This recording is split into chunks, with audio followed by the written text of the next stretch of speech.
Assalamualaikum warahmatullahi wabarakatuh. Waalaikumsalam. Kami dari kelompok Etikom ingin memulai podcast hari ini. Kita bersama Bapak Haris Ishar, representatif CV Wahana Tata Prima, dan perkenalkan nama saya Muhammad Haidar. Saya Giri Prabowo Aji. Saya Muhammad Ryan. Saya Asna Kamila. Dan pada hari ini kami ingin podcast pada Bapak. Oke, pertanyaan pertama mungkin dari saya. Apa tujuan utama dari pelaksanaan program CSR oleh perusahaan Bapak? Oke, jadi saya mulai aja. Selamat pagi semuanya. Assalamualaikum warahmatullahi wabarakatuh. Jadi perlu saya jelaskan, pada prinsipnya aturan CSR adalah aturan yang mutlak dilaksanakan bagi perseroan. Artinya undang-undang itu sudah ada di Undang-Undang Melekat pada Undang Perseroan tahun 2007 kalau nggak salah ya. Nah, saya jelaskan juga bahwa CV saya ini adalah pelaku dari CSR dari beberapa perusahaan yang sudah TBK. Salah satunya yang bisa saya jelaskan adalah Wahana Tata Prima adalah partner dari pelaksanaan CSR dari PT Petro China Jabung Ltd. Kalian tahu Petro China Jabung Ltd adalah perusahaan migas dari pemerintah Republik Rakyat Cina yang kawasan eksplorasinya ada di Provinsi Jambi. Jadi perusahaan saya yang menggawangi pelaksanaan CSR dari PT Petro China Jabung Tbk. Mungkin itu pengenalan dari awalnya. Baik, terima kasih. Pertanyaan kedua, bagaimana peran CSR dalam pembangunan berkelanjutan atau sustainable development pada perusahaan Bapak? Oke, baik. Pada pelaksanaan CSR yang kita laksanakan, poin utamanya adalah membangun sinergi antara masyarakat sekitar dengan kawasan eksplorasi dari PT Petro China. Nah, kemudian isu yang paling ke muka adalah isu sustainable atau isu berkelanjutan. Kenapa sustainable? Karena kita sama-sama tahu bahwa perusahaan migas itu perusahaan yang high risk. Artinya perusahaan yang memiliki resiko yang sangat tinggi, baik itu di sisi teknis, kemudian sisi sosial, dan sisi kemasyarakatan. Perlu kalian ketahui bahwa program sustainable ini adalah menjadi sebuah program yang harus dilaksanakan.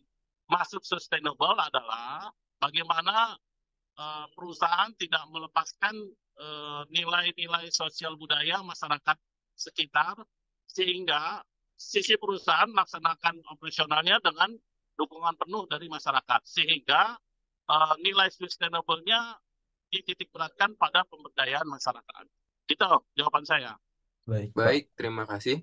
Mungkin dilanjut sama saya. Mungkin saya ingin seperti mengklarifikasi. Jadi perusahaan Bapak itu bekerja sama dengan perusahaan uh, Petro tadi untuk melakukan CSR-nya begitu ya, Pak? Ya, Betul. ya betul. Oke, baik. Mungkin sejauh ini tuh apa yang dilakukan oleh perusahaan Bapak sebagai yang bekerja sama untuk dapat melakukan CSR ini, Pak, dari perusahaan Petro itu? Seperti, Oke. Ya, program-program yang sudah kita laksanakan diawali dari tahun 2015.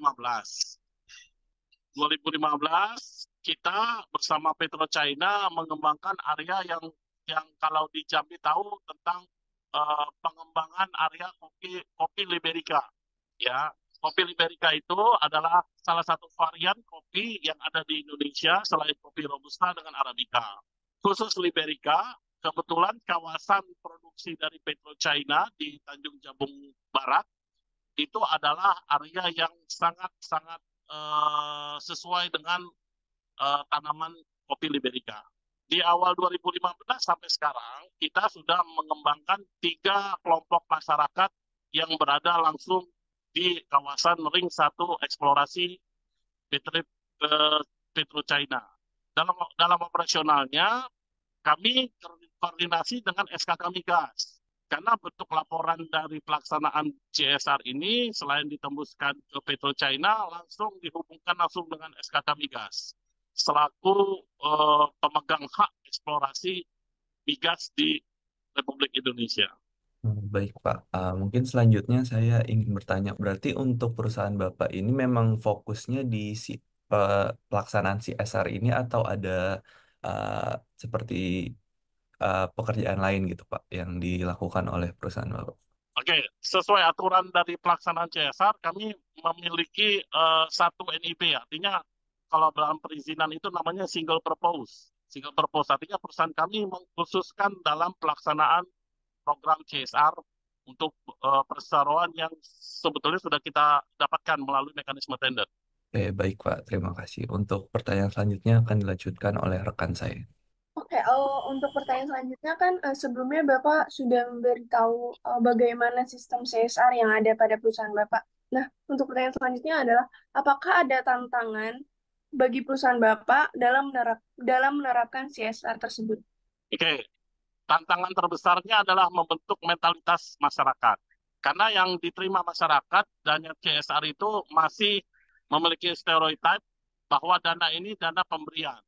Artinya dana yang habis. Jadi kalau kita perusahaan kan ada persentase yang harus kita serahkan ke masyarakat.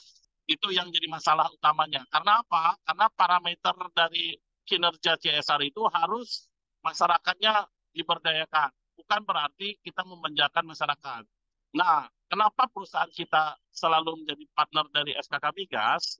Perusahaan kita menjembatani kepentingan masyarakat yang memiliki karakter demanding dengan perusahaan yang memiliki tujuan adalah memberikan sesuatu yang bermanfaat bagi karyawan, bagi masyarakat di area eksplorasi.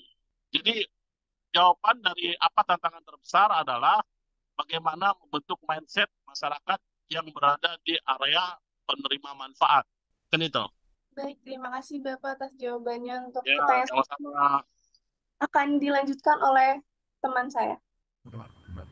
Baik Pak, izin bertanya. Menurut Bapak, apakah regulasi pemerintah di Indonesia sudah cukup untuk mendorong perusahaan menerapkan CSR dengan baik? Oke, itu pertanyaan yang bagus ya. Sebetulnya itu satu sisi perseroan sudah harus meningkatkan diri dengan aturan yang dibentuk oleh pemerintah, yaitu Undang-Undang Perseroan tahun 2007. Kalau nggak salah nomor 14. Coba nanti kalian cek. Di lain pihak, di sisi perusahaan masih melihat CSR ini adalah bagian dari beban operasional. Itu tidak bisa dipungkiri. Di antara dua sisi yang berbeda tersebut, pemerintah sebetulnya penegakan hukum atas penerapan dana CSR itu belum maksimal. Sehingga kalian belum pernah dengar kan ada perusahaan yang diberi sanksi karena tidak menyalurkan CSR? Ya, karena apa? Karena sisi penegakan hukumnya itu yang jadi masalahnya. Belum lagi tentang aturan BLU. Kalau kalian tahu Badan Layanan Usaha atau BUMN, itu juga punya aturan khusus tentang dana CSR. Namanya TJSLBU, Tanggung Jawab Sosial Budaya dari Badan Layanan Usaha. Itu pun masih belum dapat diterapkan aturan tersebut.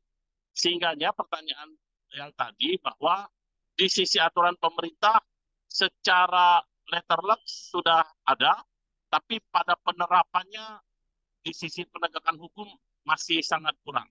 Itu masalahnya. Oke Bapak, terima kasih atas jawabannya. Mungkin Ya. ada pertanyaan tambahan dari rekan saya, Pak. Silakan.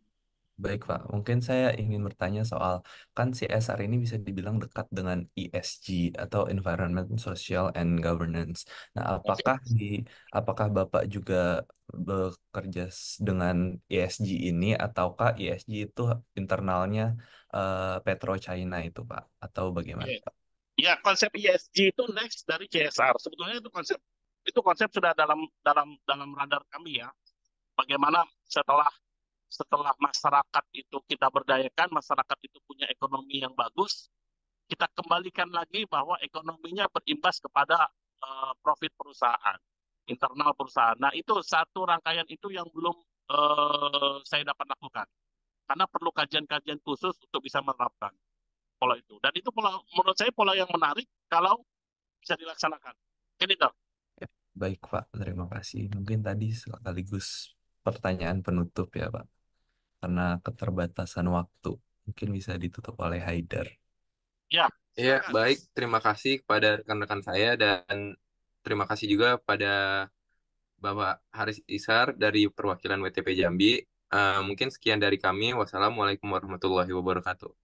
Waalaikumsalam warahmatullahi wabarakatuh. Ya, sukses ya kalian belajar.